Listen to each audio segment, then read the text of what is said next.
Moi, une des morts qui m'a le plus cartonné de toute l'histoire des séries.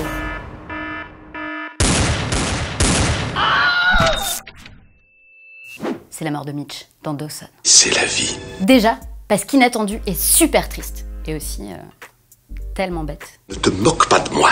Contexte.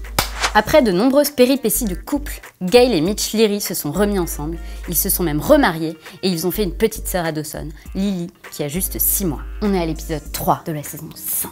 Dawson a décidé de rester à Boston pour être avec Joey plutôt que de retourner à l'école de cinéma. Déjà, décision stupide. Rester à Boston, c'est une grande décision. Comme disait Nathalie Baye dans La Nuit américaine, Mais moi, pour un film, je pourrais quitter un type, mais pour un type, je pourrais jamais quitter un film. Mitch désapprouve complètement cette décision et le père et le fils se fâchent tout rouge. Ce n'est pas un discours d'adulte. Mitch dit à Dawson qu'il est très déçu de lui, mais le petit blondinet n'en fait qu'à sa tête et n'en démord pas. Il va s'installer à Boston. Je pars à Boston, ok?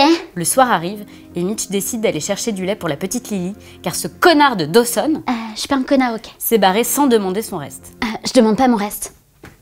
Mitch en profite pour se prendre un petit cornetto vanille pour fêter ça et reprend la route pour rentrer chez lui.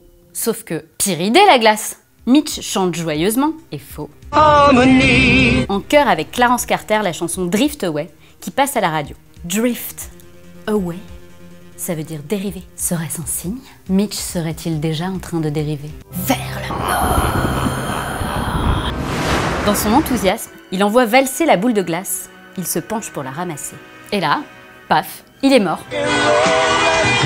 On comprend qu'il a percuté la voiture d'en face. Franchement, pour un choc, c'est un choc. D'abord, parce que c'est quand même très con de mourir à cause d'une glace.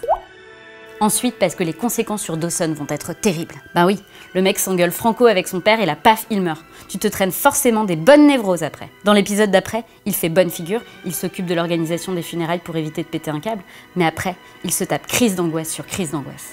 Bon, Mitch, c'était quand même un personnage très secondaire, et de toute façon, on n'aimait pas Dawson. Ravi de l'entendre. Donc on est quand même triste pour sa mère et sa petite sœur, qui ne connaîtra jamais son papa. Mais la souffrance de Dawson, franchement, ça nous perturbe. Pas plus que ça. Hein. C'est vraiment adorable. Mais quand même, c'était brutal.